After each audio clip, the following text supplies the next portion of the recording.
In today's modern parenting, it may not feel like it yet, but we are inching closer to summer. And for many students, that means it's time to start looking for a summer job. Landing a job, especially an internship, can be tough. And our next guest has some tips on how to get your foot in the door and make a good first impression. Joining us now is academic advisor and author Ana Homayoun. Good to see you again. So, listen, I Great to see you. I know parents are already thinking about this. I was actually at one of my kids' colleges over the weekend for family weekend, and the career people did a presentation and said, it's pretty much too late to get an internship at a big company this summer. Is that true, do you think? And if so, are there exceptions? How can you stand out if you really do want a job or an internship this summer? Well, I don't think it's too late for sure. And all companies, have different hiring processes. So remember that. There's three things to really set themselves apart, though, that students can do right now. The first thing is really to show curiosity and adaptability, right? Employers are looking for those who are able to navigate ambiguity, who are able to think through feedback and pivot quickly. Being the person that says, I don't know the answer, but I can figure it out. And then lean into that digital fluency, right? So Gen Z has a real advantage here. The AI tools, social platforms, they know a lot and can be of real value to companies. And then finally, just being professional throughout the process, like responding in a timely fashion, and then being graceful with a follow-up note after an interview. These are things that a lot of candidates skip.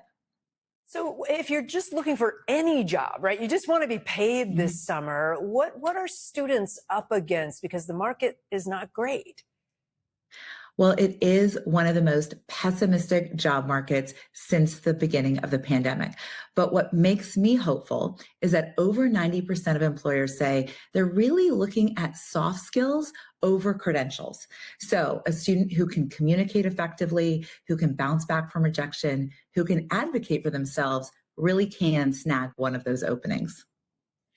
And applying for jobs can be frustrating, right? Especially if you get rejections. As a parent, since this is our parenting segment, how do you coach through that?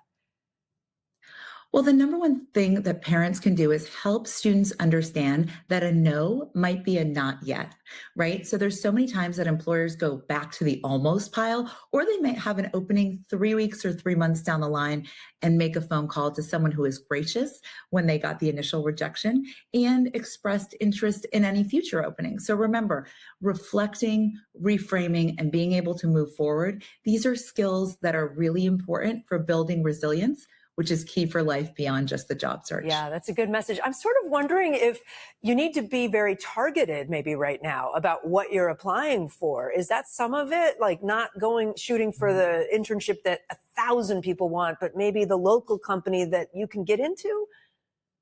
I love that idea. And the biggest thing to do right now is to activate those weak ties. So those friends of friends, those acquaintances. Research out of Stanford shows that our weaker ties are actually 10 times more effective at helping us find jobs because they might know about openings that aren't public, right? And then creating that daily action system. So students can be doing things each day to apply for a job and follow up and figure out how they can also sharpen those communication skills at the same time. Ana Homayoun, it's so great to see you again. Thank you so much.